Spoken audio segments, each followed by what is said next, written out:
when somebody or an institution or an organization or the systems that exist mess with your kids, that mama bear thing comes out. Oh, And that's true. like sometimes you may have messed with the wrong mom.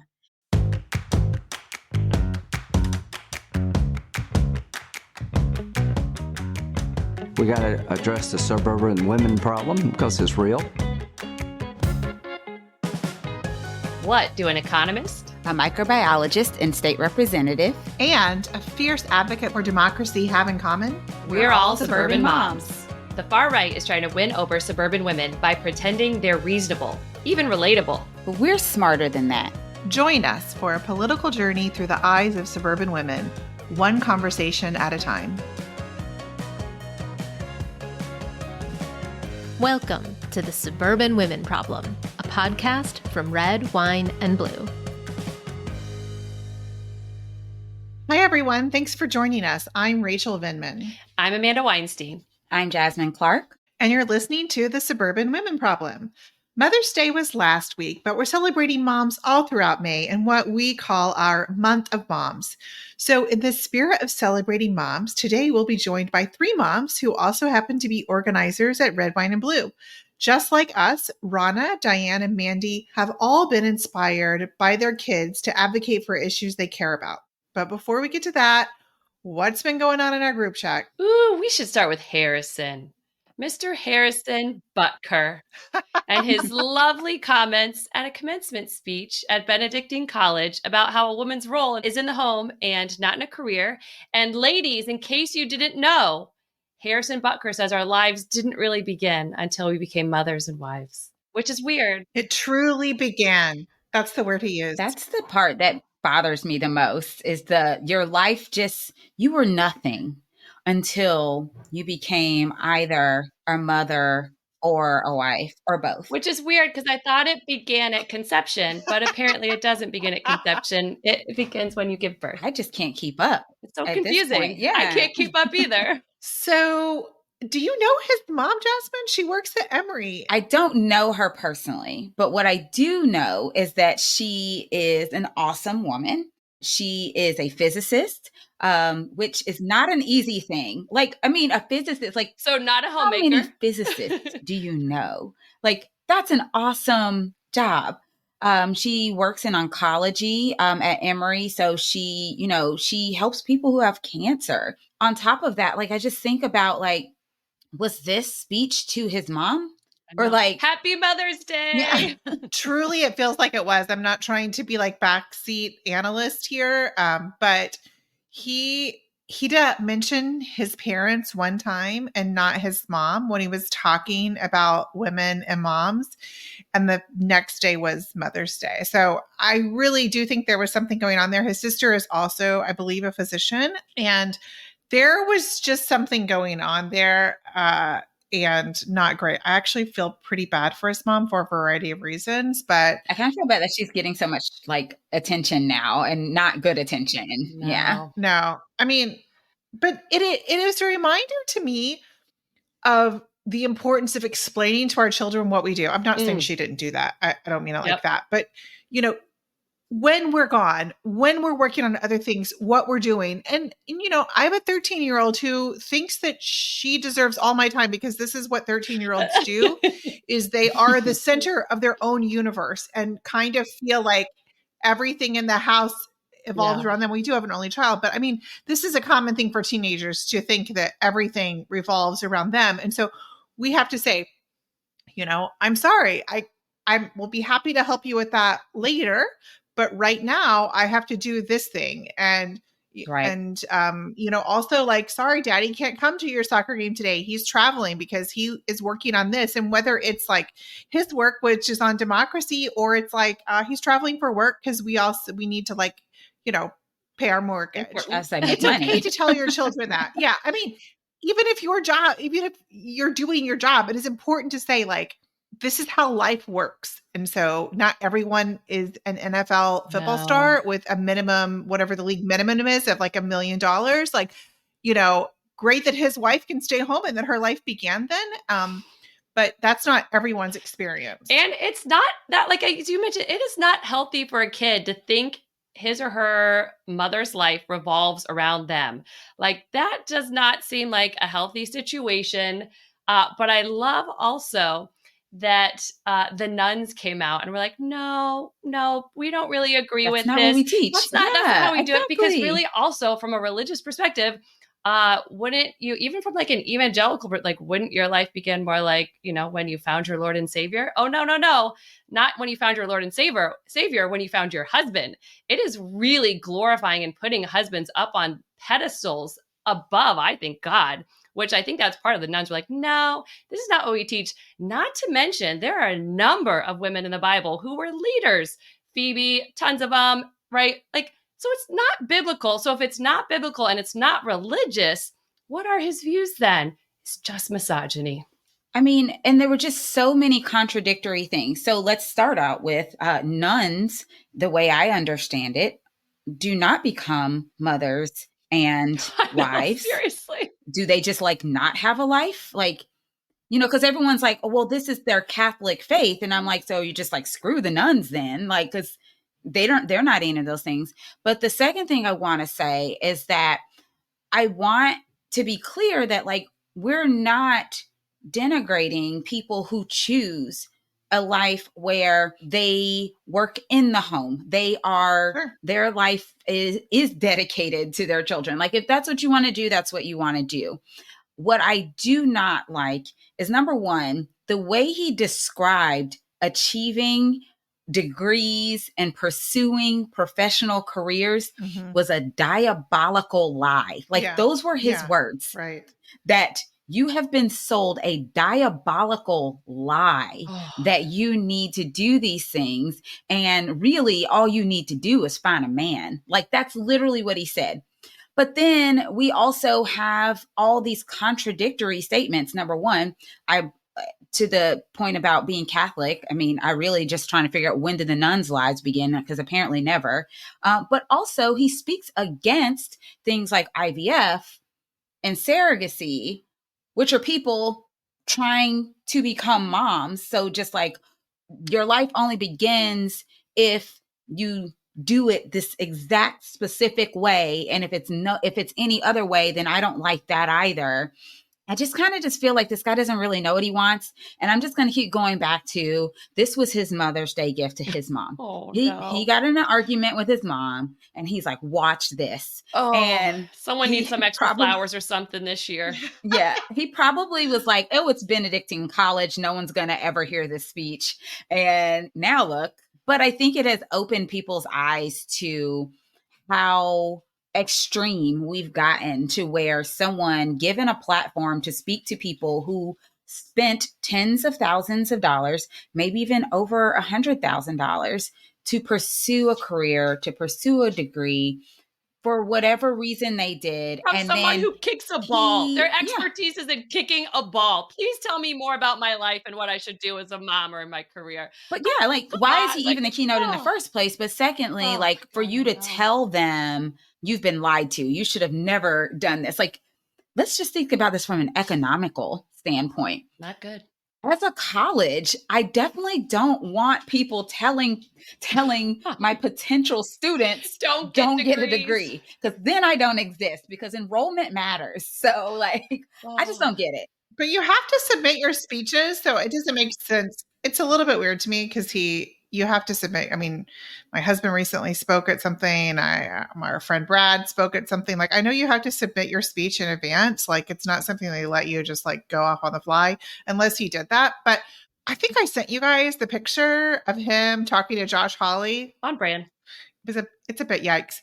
But that picture was taken at a conference, at a Mark Driscoll, like, strongman conference. And if you don't know about Mark Driscoll, I highly recommend you listen to the podcast series that was about Mark Driscoll and his church, because it's like really interesting and disturbing. But the picture of Josh Hawley and Harrison Butker was taken at one of those conferences. And I just feel like it ties together, like, maybe the idea to be controversial was intentional. This is what I keep saying. I might have said this last week, because I've been saying this a lot lately, guys. What bothers me is I feel like we're a little bit behind here, because I'm just not hearing enough stories about choice. Yes. I'm not hearing enough stories about women's lives being changed, their fertility taken away, their lives being in danger. But I don't know why, because this is a real thing that's happening. And it's bothering me a lot, like keeping me awake at night, because they sure as hell can come up with fake stories and get people all in about arms about things that aren't even happening better than we can activate people about things that are happening. And I'm mad about it. I am really mad. I don't know what we're doing. I want to hear these stories. And there was a story that I sent you guys last week, and it was in a British newspaper. Why are the Brits talking about things that we're not talking about here? Because again, these things are actually happening and we're ignoring these stories. And I'm just getting really worried.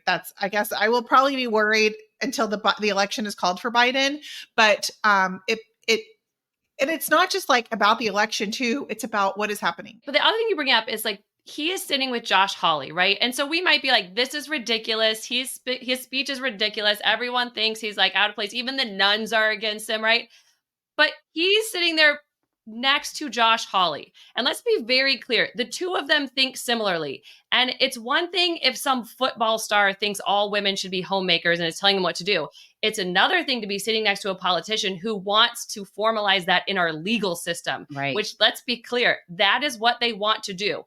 Butker's idea of what women should or should not have the choice to do is how they are trying to implement all of their policies within the legal system of not giving women choices. Mm-hmm. And part of this, I think, was to pit women against each other, is to have the women who do work outside the home or have jobs to say like, oh, can you believe this? Yeah. I can't believe you're saying, but that's not who we are. And I think we've come a long way. Like, I love if women can be homemakers, if that's what you want to do. I will support you, and I hope you can support me in my decision. But I don't want our politicians or our legal system to prevent my choices or your choices if you want to be free to homemaker. Just like I don't want you to choose what my life looks like, what my family looks like, which they are doing, which VA Governor Youngkin, right? Virginia Governor Youngkin said he's vetoing this bill protecting contraception, which I was told by JD Vance that no Republicans were, against contraception. Apparently, I was not well informed by JD Vance. And that should be big news too, to your point, Rachel. Like, why is that not just as big of news as this Butker guy? Like, Kicker says what? Meanwhile, like, literally, we can't agree that people should have a right to contraception. I think that's something that is very important for us to highlight. And I'm with you, Rachel. I don't know whose job it is. I mean, I do think people are talking about it. It's being talked about in the spaces that I'm in Georgia right now. We literally have a state court race, and it all comes down to a pro-choice candidate versus a anti-choice candidate. Mm-hmm. And we're talking about those types of things. But at the end of the day, like, that's very, very local. It is. And I don't know if anyone else is even mentioning these things. The issue is telling it through the stories and experiences of women who have had the outcome that they tell us is not going to happen. And they continue to say these things aren't going to happen and be like, actually, and it is just important that we do that. And before we get to our troublemaker guests, which we have an amazing lineup, Jasmine, we need to talk about what happened on the House in their committee. The other Jasmine. Yeah, the other Jasmine there. Because this was actually a great conversation in our group chat that you guys can't see. I'm sorry for that. But you had a great perspective, and we would love for you to share it. I mean, so I guess to provide a little bit of context, last week, I want to say it was in committee. I don't know which committee it was in. It was in committee, yes. It was in committee. We never really do exciting things in committee. So this was, probably one of the more exciting committee meetings. But there was an exchange between Marjorie Taylor Greene from Georgia, not happy about that, and Jasmine Crockett from Texas, amazing person. And pretty much what happens is Marjorie Taylor Greene throws an insult about Jasmine Crockett's appearance, about her, quote, fake eyelashes. And there are rules of decorum. We even have those rules in our own committees and things like that. And on our floor, you can't You just can't do that because we're expected to be, above board when it comes to those things. Well, Jasmine, I guess, objects to it. And, the chair is kind of like, oh, it's whatever, and just kind of tries to brush it off. So then Congresswoman Jasmine Crockett asks a clarifying question. And in her clarifying question, she was very descriptive.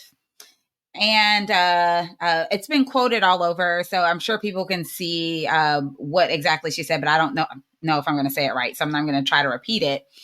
But whatever she said, she basically said, well, if I were to call someone a blank, blank, blank, blank, blank, would that be out of order? And then there's this back and forth. And so people have their opinions about it. And my personal opinion as a person who sits in these rooms and knows about decorum, my personal opinion is it never should have happened.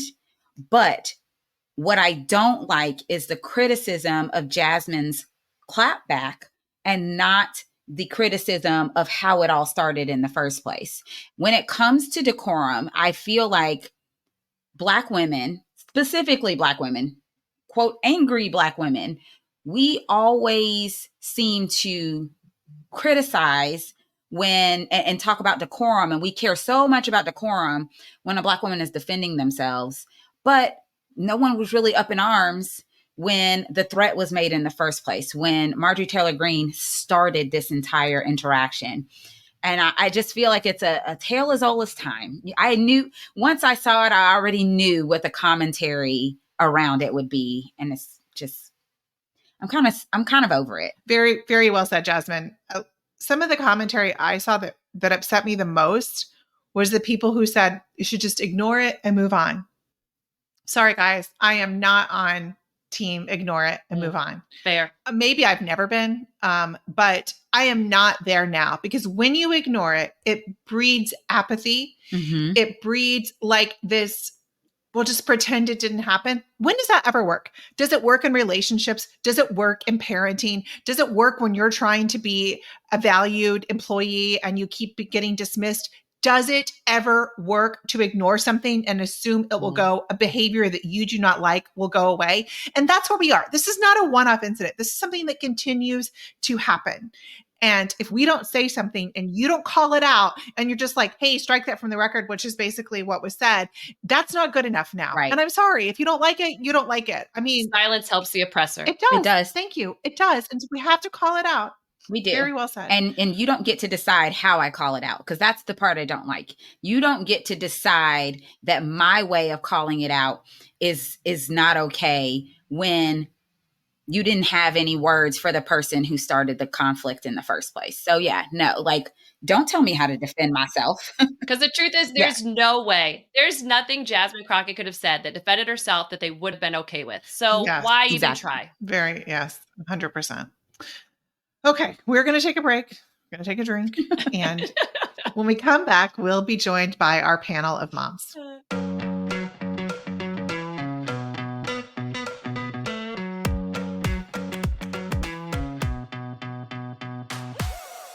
As Rachel mentioned, here at Red Wine and Blue, we're celebrating moms all month long. And you can share in the celebration with our awesome moms merch. We have shirts, totes, stickers, and there are even a few Toast to Joy champagne flutes still available too. To check it out, visit shop.redwine.blue or click the link in the show notes.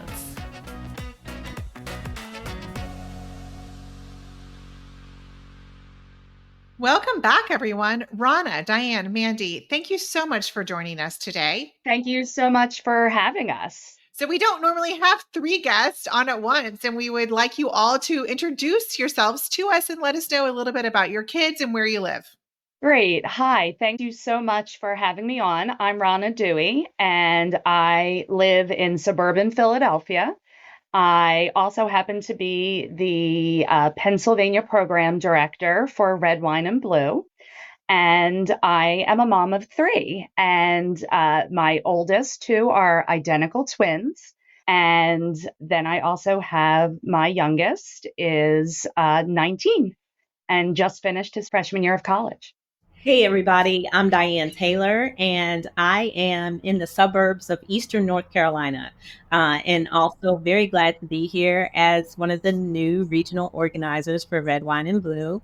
I have two children, Garrett and Morgan. Morgan is my daughter, and she is 15. And my son is Garrett, and he is 12. He's in middle school, and they call him Mr. President. So that should tell you. Oh, I love it. And then his personality. He has changed legislation and everything at his school. It's crazy. But those are my two joys. And I also happen to be the proud owner of a publishing company, Taylor Made Publishing. Awesome. Hi, everybody. I'm Mandy Minear. I happen to be the Michigan Deputy Program Director at Red, Wine, and Blue. And I have two daughters. One just turned 17 and one is almost 19.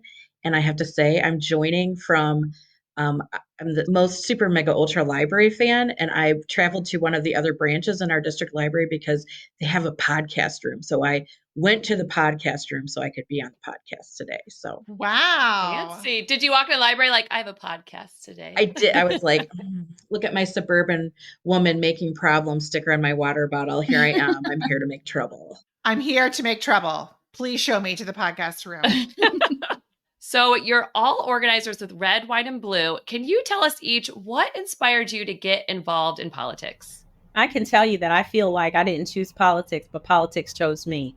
Very early on, I feel like we have an opportunity to raise people that are in politics. One of my very first mentors was Chuck Schumer. I was in middle school, and he was just starting out his career. So if that ages me a little bit, I'll just have to take it. And it's just been on and popping from that time. Love it. I definitely have not been involved in politics my whole life, but over the last few years, I definitely felt a pull to get more involved, pretty much starting in 2016, because I was not feeling good about the way my community was going. And that continued during COVID, and then some culture wars that manifested at our school district while my son was still in high school. And I felt really compelled to finally stand up and use my voice to hopefully make some changes. I kind of resonating with what Diane said. Like, I was a full-time parent. That was what was right for my family at the time. And then when my kids were in like kindergarten and second grade, I was like, wow, there's like this block of time I can do stuff. And I ended up in the hallway at school one day doing one of those PTO things. And somebody said, hey, tomorrow at 9:30, can you go across the street to the admin building and go to this meeting and take notes? And I was like, sure. And that was the Interschool Advisory Council, where they send a representative from each building. And I haven't left since that meeting. I go every month. This is year 12. And that work is what helped me really know what was going on in my district. And that's when I established myself, without trying to, as the go-to person in my community who knew about what was happening at school. And that is when I really started to come into my power and know that when I would go to those meetings and I would see things like the strategic plan and these glossy pages, and I was like, this looks amazing. I want my kids to go to the school district. And then I was like, oh, we do, but we are not having this experience here. And I was mad and frustrated and disenchanted and disappointed. And I knew that like I could complain, and I did some. And I was like, I can also channel my rage. And that's how I found my way into the political universe, was some school board elections. And then it's just, once you start doing these good things, it grows and you can't stop. Love that. I was just saying how much I love the PTO moms and all they do and organize. Absolutely. And actually my husband's campaign manager, which I don't want to pick a favorite, but she's my favorite. She was a PTO mom. And I was like, yeah, they know how to get it done.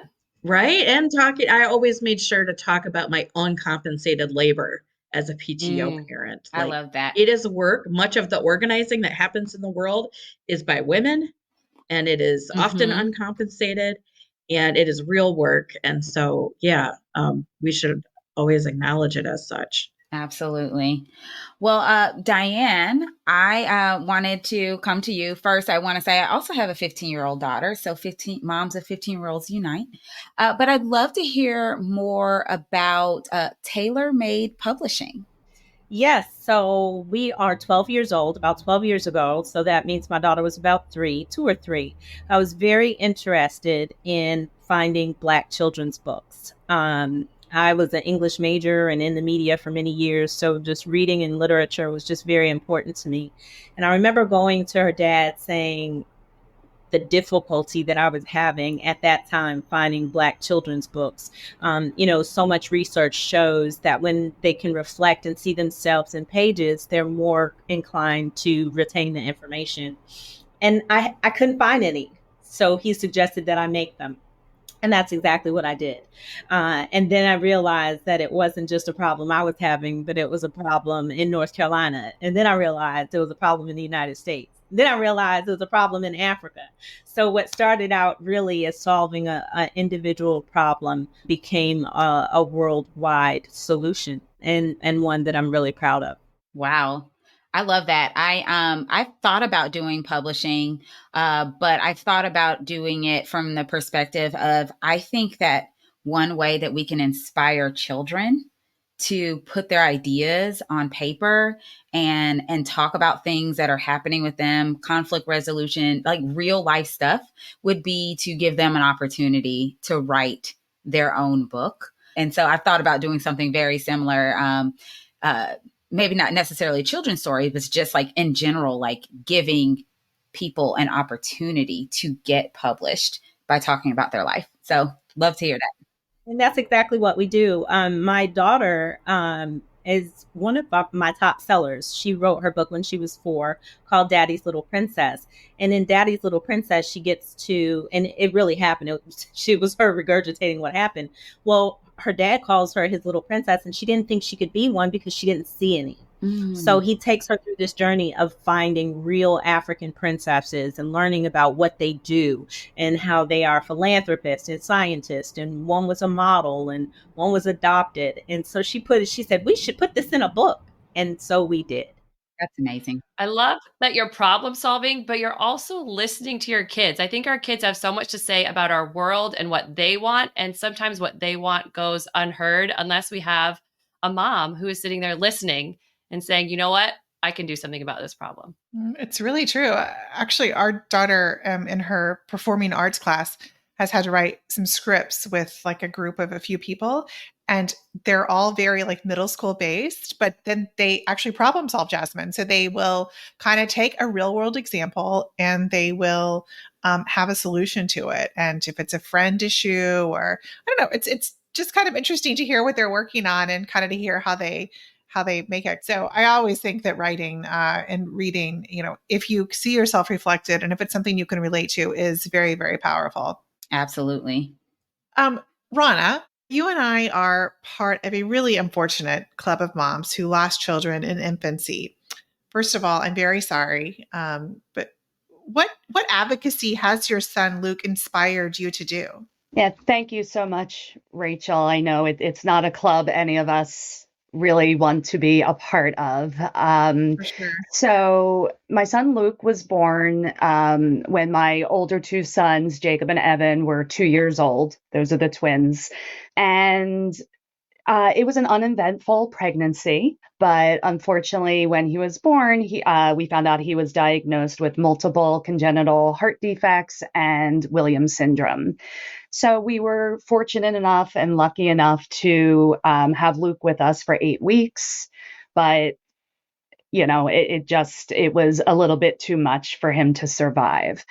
And after I really needed other people to talk to who had been through similar experiences. So I joined a group that was specifically for women who had pregnancy or infant losses.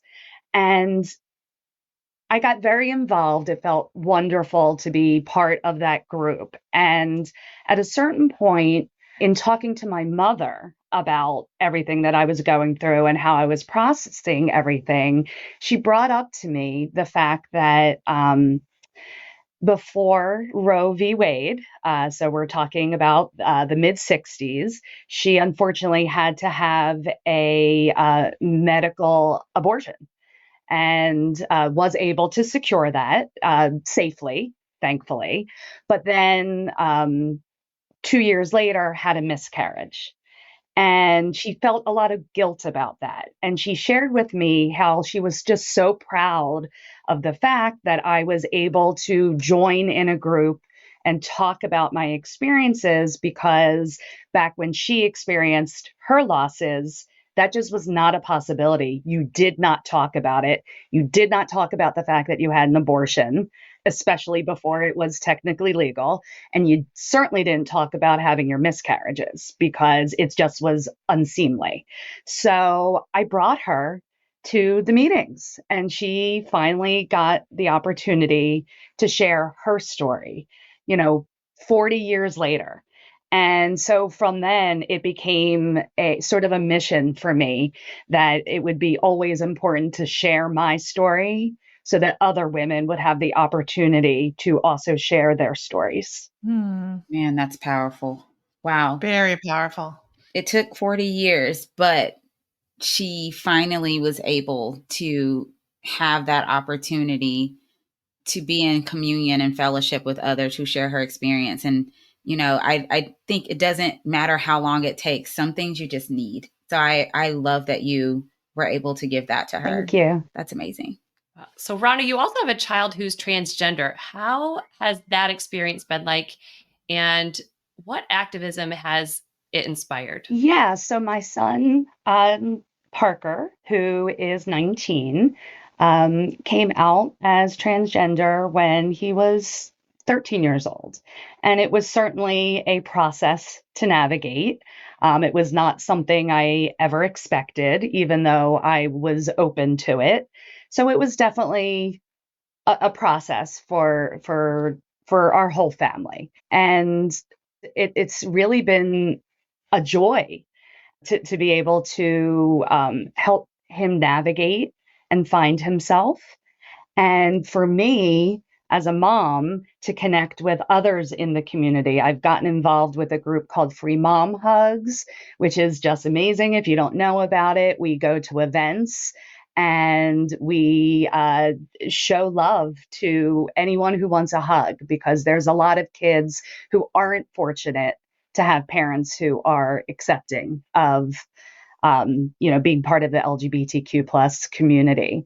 And so that's just a really wonderful organization to be involved in. And I'm also now sitting on a board of a local LGBTQ plus organization. And I love being able to, create events and spaces for kids to be able to feel welcomed and included.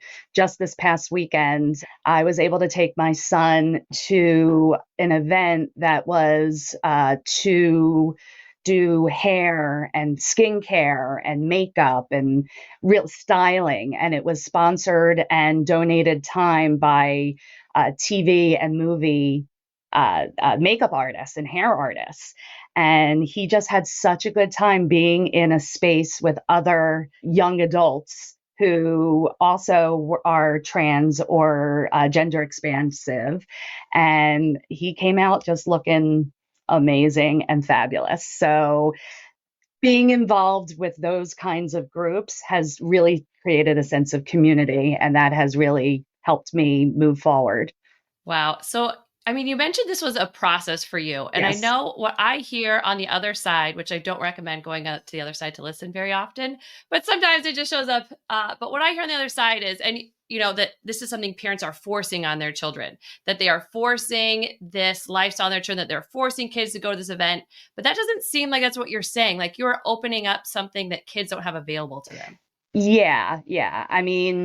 It's absolutely not something that I ever imagined I would be going through in my family, but just being an open person, my kids all knew that we love them no matter what, that they could come to us with whatever they needed to talk to us about.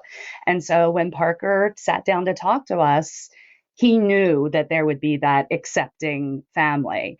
And when I tell you that there is absolutely no easy magic thing that happens where you just like call your doctor and say, hey, this is what we're doing now. Like, let's do it.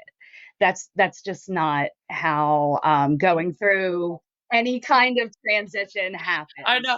Really? That's what like Fox News told me. Yeah, That's so weird. yeah. That was So not, that was not this has correct. been years in the making, and there are just so many pieces to this, and it is a process. So this show is about suburban women, and we acknowledge that not all suburban women are moms, but we do talk a lot on the pod about the power of moms. And so, Mandy, starting with you, but I want to hear from everybody. What superpowers do you think motherhood has given you? I think the superpower that motherhood has given me, and it's not exclusive to moms, but there is a thing for sure as a mom where it was super mega ultra turned on, extra high power, is when somebody or an institution or an organization or the systems that exist mess with your kids in a way that does not support and protect them. Oh, yeah. Then that mama bear thing comes out, and Oh, that's true. like sometimes you may have messed with the wrong mom. And so like that power comes out for me in Red, White, and Blue all the time. When I care passionately about something, it's on, and I'm going to get it done. I've had women who have noticed when I can sometimes go mama bear on people when I read the comments, and shouldn't have read the comments, but I did.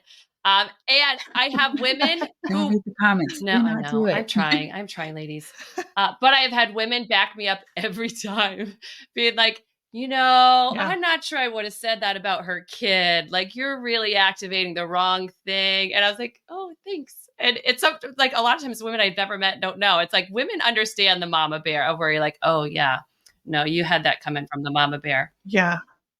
When people say something about Alex and then they're like, oh, she really defends her husband, I was like, this is nothing. Try attacking my child.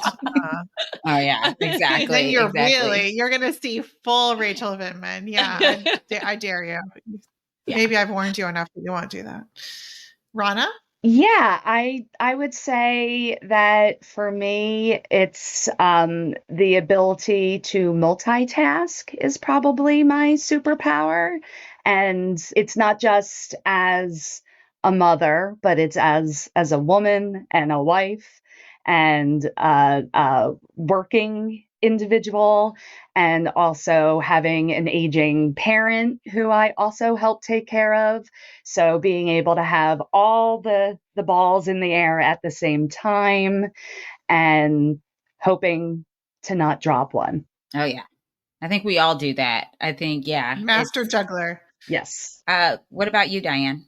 Yeah, just kind of piggybacking on her comment, I learned really quickly how to let some of those balls fall and be just okay with it. That is really a superpower. Do you do workshops? I can sign up.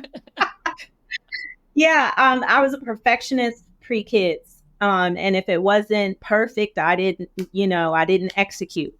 And once I had children, I learned real quick that there's a lot that happens and you move in spite of fear.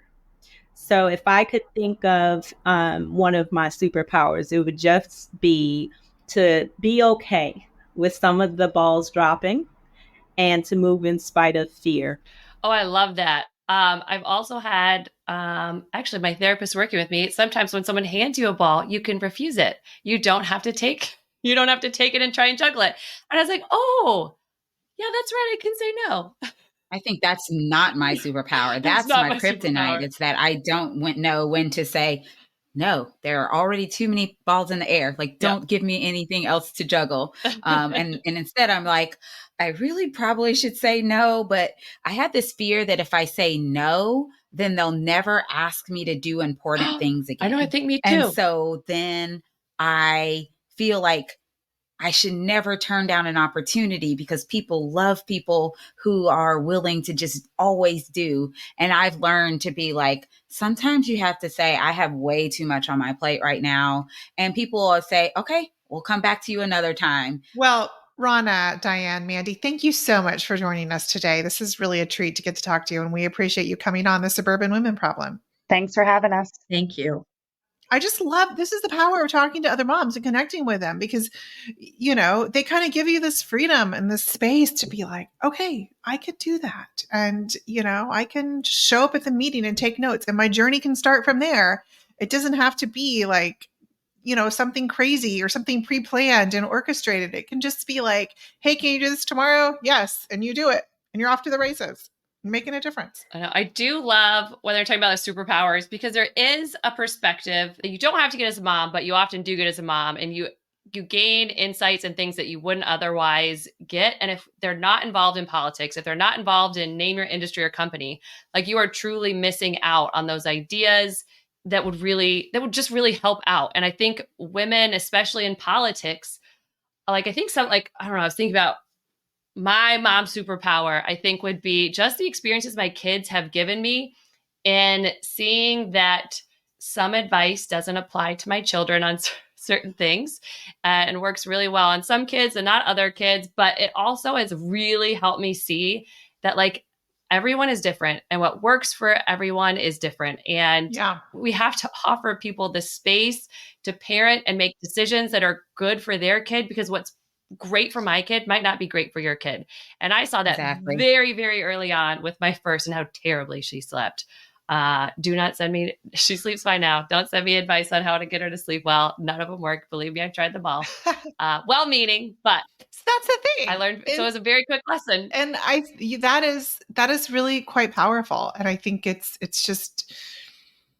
okay to say that. It's okay to have that space. And you really will not find that space on social media. I just want to add that to everyone on social media. Oh, yeah. And it does not matter what the subject is. There is always someone ready. I feel like they sit there looking for unsolicited advice. I'm pretty sure people love it. Like, that is what they are. I mean, that's basically what Harrison Butker did. He's like, oh, you know what you need, ladies? I know. I think my superpower is really just like deciding when to just switch 100% into mommy mode, no matter what the world is throwing at me.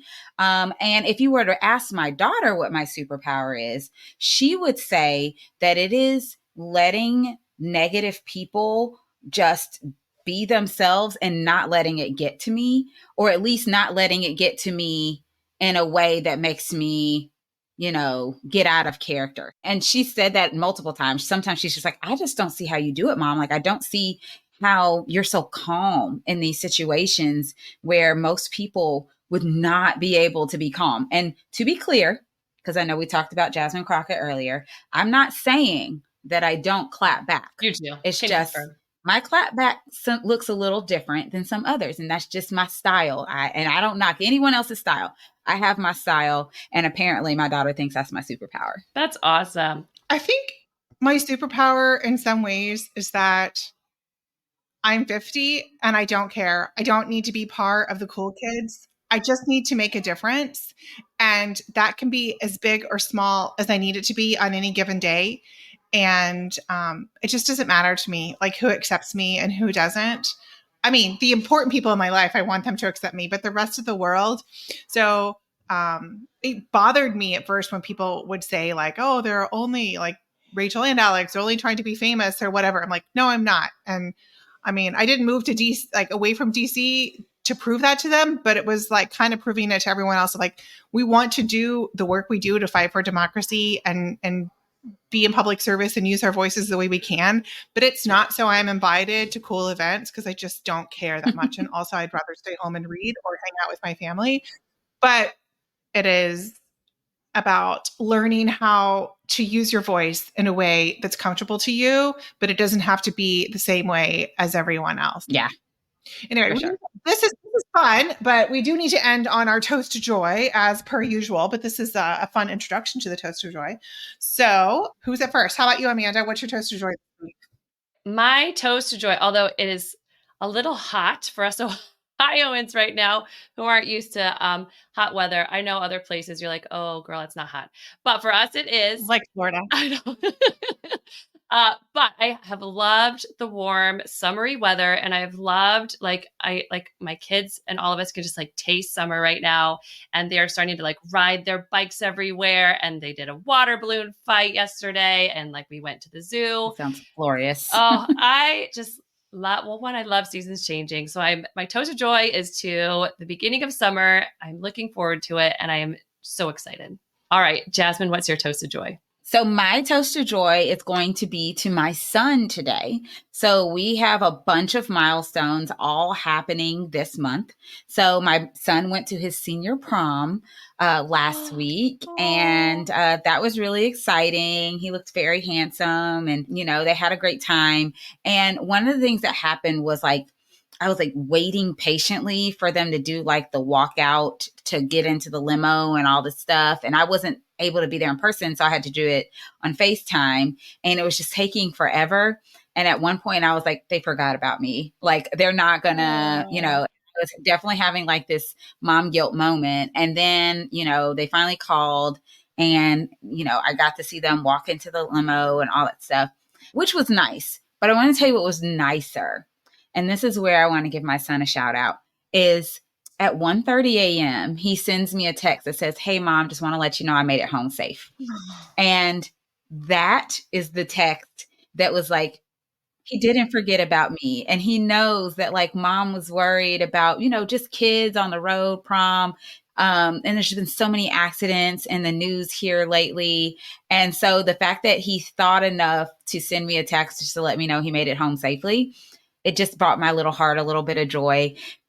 He'll be turning 18 next week, and he'll be graduating. He'll turn 18 on Monday, and then he'll graduate from high school on Friday. Goodness. So all the things happening all at once. I know. And so just the fact that he still knows that I care to know the little things, like he made it home safely, is like, that's my toast of joy. Aww. So congratulations, Jacoby, on all of your future endeavors. He is headed off to college and all that stuff. So congrats. Wait, what college? Do we do a college announcement? Yes. So he lives in Maryland, and he will be going to the HBCU, Morgan State University in Baltimore. So very, very proud of him. I think they're the Bears. So Morgan State Bears. Go Bears. Safer than a lot of men out there. Oh yeah. He'll be both a man and a bear at the same time. All right. Rachel, what's your toast of joy? My toast of joy this week is, it's a fun project. My husband is going to be giving a speech next week, and he has to memorize it. It's about 4 minutes. It's kind of a pitch, but it is like pretty close to 4 minutes. And we worked on the script together last week, and now we're kind of working on memorizing it. And I don't know. It's like, I kind of dread it, or I dreaded like having to help him so much, but he's really busy. So I just, have to be there. But it's been really amazing to get to work with him. We work like kind of in the same house, but rarely together. And it's been a lot of fun, surprisingly. So he has a long way to go in memorizing. So everyone keep your fingers crossed for him. So it's an unexpected happy point. I might not be saying the same thing on Saturday, but today I am saying love the confidence. It's fun. And at least the early stages of this were a pleasant experience. So when I listen to this on Wednesday, it might like keep me going. But I need to remember it was at one point, it was fun. Well, thank you so much to everyone for joining us today. We will see you again next week on another episode of the Suburban Women Problem. The Suburban Women Problem was created by Red, Wine, and Blue.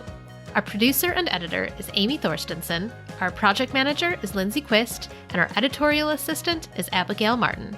For more information about upcoming events and trainings, or to learn more about Red, Wine, and Blue, follow us on social media or at www.redwine.blue.